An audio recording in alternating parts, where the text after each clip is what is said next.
सो hey guys, क्या UK rider ने अपने भाई कलामिन को पूरी तरह से एक्सपोज कर दिया है। यहाँ गाइस आप लोगों को पता होगा कि यूके राइडर और उनके फैमिली के बीच में काफी बड़ा कंट्रोवर्सी हो गई थी। इसके पहले हमें यूके राइडर का एक वीडियो देखने को मिला था जिसमें बताया गया था कि उनकी फैमिली ने उनको पूरी तरह से खरीद लिया है और उन्हें बेदखल कर दिया है। उसके पहले कुछ हमें कलामिन की वीडियो देखने को मिला था जिसमें वह कह रहे थे कि यूके राइडर सब व्यूज के लिए कर रहा है, अगर ऐसा सच है तो हमें प्रूफ दे।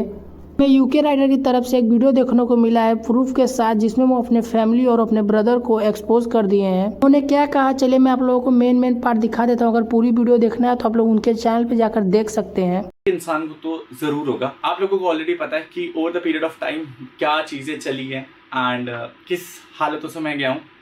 मैं आप लोगों को सच बताता हूँ, जो भी चीजें चली है ना उसका नॉट इवन 1% मैंने कभी इंटरनेट पे दिखाया, और जो रियलिटी थी एक्चुअली में वो क्या थी वो शायद मैं कभी बता ही नहीं पाया, क्योंकि मैंने हमेशा उन लोगों से प्यार करा है।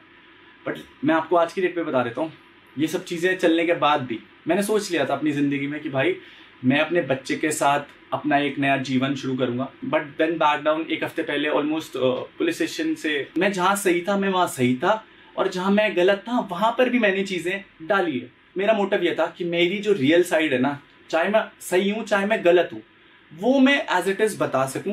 बट मैं आप लोगों को बता देता हूँ, कलम मेरा छोटा भाई है, बट जो हरकतें, जो चीजें, जो चीपनेस, जो बिलो द बेल्ट उसने चीजें हिट करी है ना, एंड मैंने जब वो वीडियो पोस्ट करी थी तो मैंने केवल अपना पॉइंट ऑफ व्यू रखा था उसमें, नॉट अ सिंगल पर्सन। किसी को भी मैंने टेक्स्ट या कॉल करके नहीं बोला कि भाई मेरे हिस्से में आकर के बोलो, मेरी साइड से बोलो, बिकॉज मेरे पास भी 100 लोगों की चीजें हैं, क्योंकि मैं सच बोल रहा था।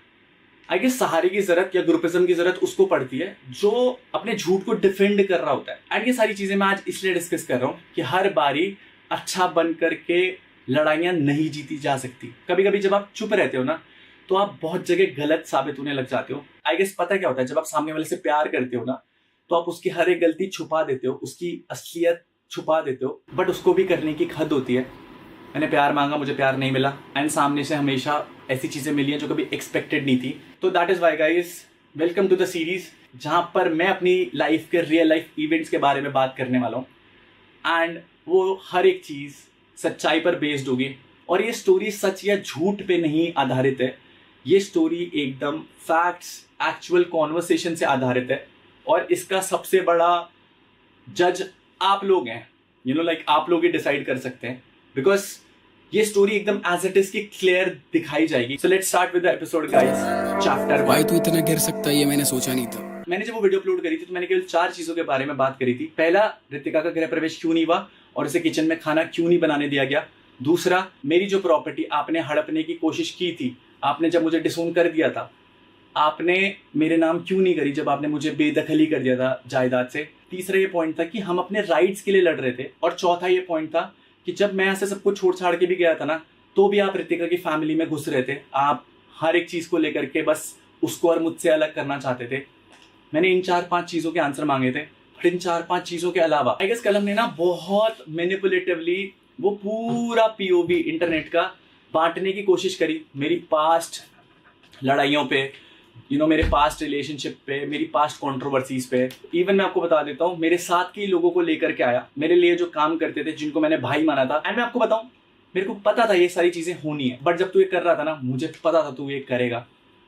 मैं बहुत खुशकिस्मत मानता हूँ कि मैं उस एक्सीडेंट में बच गया, एंड मैं आज जिंदा हूँ तेरी सच्चाई बताने के लिए। और इस कहानी के पात्र बहुत सारे लोग हैं, मतलब बहुत सारे लोग मिले हुए थे, और ये सब कुछ रियल लाइफ बेस्ड इवेंट पर है। एंड इन सारी चीजों को जज करने के लिए यू आर देयर, किसने क्या स्टेटमेंट बोले और कौन कहां पलटा। उसके लांछनों को सही साबित करते हो तो उत्तराखंड पुलिस मैं हाथ जोड़ के निवेदन करूंगा, आप इस पे कार्रवाई बैठाओ, और अगर मैं गलत हूं मेरे को जेल के पीछे भेजो। So let me just start guys, जहां से ये चीजें शुरू हुई थी ना पब्लिकली, वो था मेरा शादी का पॉइंट। कलम planned this very perfectly.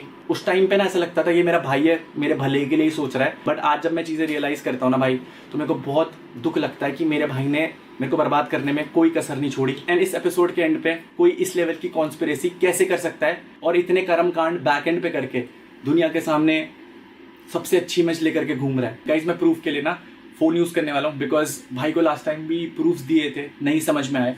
And भाई के एंड से जो चीज भाई प्रूफ्स बोल रहा था वो केवल बकवास थी, नॉट अ सिंगल फैक्ट। एक ही चीज लास्ट टाइम कलम तूने बहुत बारी रिपीट करी है, and there were no facts. तू बस लोगों को लेकर के आ रहा था, बट मैं इस वीडियो में केवल फैक्ट्स रखने वाला हूँ।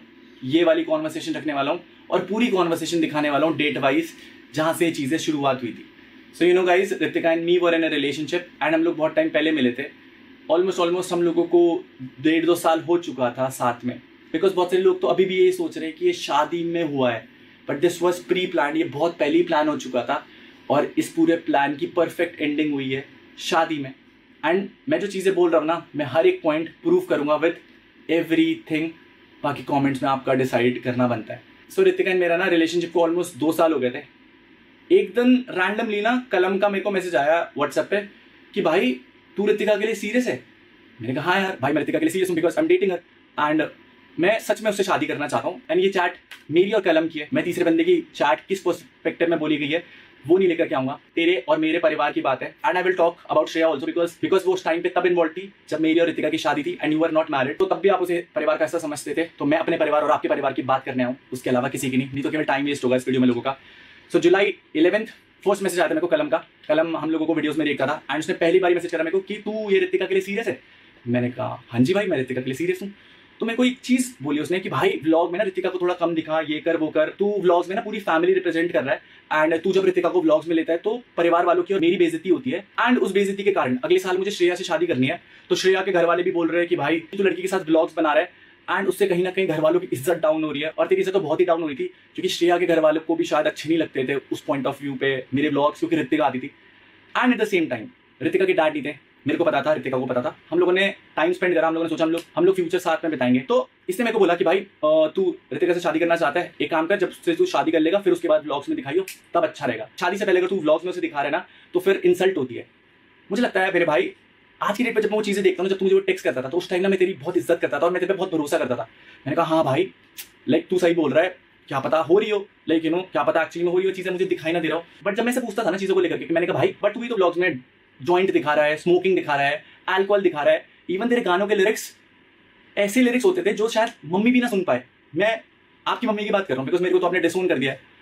समाज में वो गाना बजा भी नहीं सकते थे। एटलीस्ट मेरे व्लॉग्स उस पॉइंट ऑफ टाइम पर पूरी फैमिलीज देखती थी। बट आपके बहुत सारे गाने ऐसे हैं जहां पर दिखता है कि आप एक लड़की की कितनी इज्जत करते हो और एक माँ की कितनी इज्जत करते हो। ये तो वही बात हो गई, मेरी माँ की इज्जत, मेरी माँ की इज्जत। बट अगर कोई मुझसे कोई कुछ बीफ लेगा या लड़ाई करेगा तो मैं कहाँ पहुंच जाऊंगा वो आपको पता है, वो आपके लिरिक्स हैं। तो तब आपके मम्मी पापा की इज्जत नहीं जाती थी क्या समाज में, या फिर श्रेया के घर वालों की इज्जत नहीं जाती थी क्या समाज में। तो ये पता कैसे आंसर देता था कि मैंने लोगों को बोल रखा है कि अगर मैं गंदे गाने बना रहा हूँ, मैं कुछ गलत चीज प्रमोट कर रहा हूँ ना, तो फिर आप ना मेरे गाने मत सुना करो। तो मैंने कहा ठीक है भाई, अगर तुझे यार श्रेया के घर वालों को मेरे व्लॉग्स नहीं पसंद तो मत देखा करो। बट देन एंडलेस फाइट होती थी। तो मैं सोचता था कि मैंने कहा यार अग्री कर लो, कहाँ माथा घुमाना है इसके साथ। इसने ना रितिका और मेरे रिलेशनशिप को लेकर के बहुत सारी चीजें बोली। मैंने आज तक इसकी लाइफ में कभी कुछ नहीं बोला, तुझे जो करना है तू कर, तू अल्कोहल कर, कुछ कर, वो तेरा प्रोफेशन है, तू वो प्रोफेशनली कर रहा है। You are not showing your whole thing there. तू जैसा एक्ट कर रहा है इंटरनेट पे वो हमारे कैरेक्टर है। टू बी वेरी ऑनेस्ट, हम लोग वो चीज एटलीस्ट ब्लॉग में थोड़ी सी दिक्कत आती है कि हमें रियल रहना पड़ता है, तो हमें अपनी पर्सनल लाइफ दिखानी पड़ती। और रितिका मेरी जो जोड़ी थी ना वो लोगों को पसंद आती थी। ये यहाँ तक चिढ़ता था इस पॉइंट से कि रितिका को लोग भाभी भाभी बोल रहे हैं कमेंट में, तो मेरी बेइज्जती हो रही है। मैंने कहा how are you related to it भाई। बट मैंने कभी इससे ना आर्गुमेंट नहीं करी। मैंने कहा छोड़, क्योंकि हमेशा इस एंगल पे लेकर के आता था कि मम्मी पापा की बेइज्जती हो रही है तेरे कारण एंड यू नो लाइक घर वाले नहीं मानेंगे अगर तू उसे ब्लॉग में दिखाएगा। तो श्रेया के घर वाले मान गए थे जब उन्होंने आपका वो वाला गाना सुना था, आई गेस कौन सा गाना कलम का, जिसमें वो परसों रात कहा था मैं बोला तेरी माँ की, कौन सा गाना है वो, देयर वाज सम सॉन्ग, कौन सा, जिंदगी, आई गेस जिंदगी था जो आपने मेरे साथ शूट करा था मेरे भाई, और आज आपने वो प्राइवेट कर दिया। तो श्रेया के घर वालों ने देखा होगा कि आप औरतों की और लड़कियों की कितनी इज्जत करते हो, क्योंकि आपके कुछ गाने ऐसे तक आप दूसरों के मम्मी पापा के बारे में ये चीज बोलते हो कि भाई आप उनके साथ ऐसी चीजें करो, तब जाके आपको एक बड़ा भाई ऐसा मिलेगा जिसमें संस्कार होंगे, क्योंकि आपके पापा में तो जीन्स थे कि ऐसा बड़ा भाई मिला आपको। आई गेस ये पूरी हिपोक्रेसी आज खुल के रखने वाली है। देन मैं आपको बता दूंगा गाइस, ये रितिका वाली कॉन्वर्सेशन बहुत रैंडम थी एंड मेरे लिए ना बहुत शॉकिंग था कि मैंने कहा रितिका वाली चीज को लेकर इतना रैंडम कहां से लेकर के आ रहा है। उस दिन नहीं पता लगता था गाइस, बट आज पता लगता है। तो मैंने ना इससे क्लियर स्टैंड लिया कि हाँ भाई मैं उस लड़की से शादी करूंगा, तू टेंशन मत ले, मुझे पता है उसके डैड नहीं है, तो I will take care of her. मैंने कहा भाई मैं कंटेंट शूट कर रहा हूँ, सीरीज चल रही है हमारी, मैं कहा मैं करूंगा उससे शादी। तो उसने मेरे को बहुत सारी चीजें लिख करके भेजी जिनका कोई लॉजिकल चीजें नहीं थी, और आज आप समझोगे उनकी लॉजिकल चीजें क्यों नहीं थी। मैंने कहा भाई अंडरस्टूड है, मैं इससे लड़ाई नहीं करना चाहता था। मैंने कहा तू जो बोल रहा है वो सही बोल रहा है। फिर ये बोलता था भाई वो तेरे साथ ब्लॉग में आ रही है तो रेपुटेशन घट रही है, लोग तेरी गर्लफ्रेंड ही समझ रहे हैं। तो कलमिंग मेरे भाई, एक टाइम में जो आज आपकी धर्मपत्नी है ना, उन्होंने भी मेरे साथ वीडियोस बनाई है, म्यूजिक वीडियोस बनाए, और वो मेरे साथ व्लॉग्स बनाती थी। आप लोगों का जब ब्रेकअप हुआ था ना बीच में, तो वो मेरे साथ घूमती थी। तो तब आपने उससे शादी क्यों करी? बिकॉज आपको तो ये लगता है ना कि जो मेरे साथ आता है उससे इज्जत घटती है। मतलब बड़ी हिपोक्रेसी की बात है। अगर आपके लिए वो सही है तो सब कुछ सही, बट अगर आपको दूसरे को बर्बाद करना है तो आप हर एक पॉइंट पर उसका गाइस यहाँ पर आप लोग ने देखा कि यूके राइडर अपने ब्रदर कलामिन को पूरी तरह से एक्सपोज कर दिए हैं। यूके राइडर का यहाँ पर कहना है कि उनकी वाइफ जो रितिका चौहान है, यूके राइडर से रिश्ता तोड़वाने के लिए कलामिन ने काफी ज्यादा ट्राई किया था और वह शादी के लिए भी मना कर रहे थे और अपने ब्लॉग में भी लाने के लिए मना कर रहे थे, लेकिन यूके 07 राइडर को सब कुछ पता चल गया था और यूके राइडर का कहना था कि मैं रितिका से ही शादी करूंगा। यूके राइडर ने कलामिन को लेकर जो कहा वो सही कहा या गलत कहा, आप अपनी राय हमें कमेंट करके जरूर बताइएगा।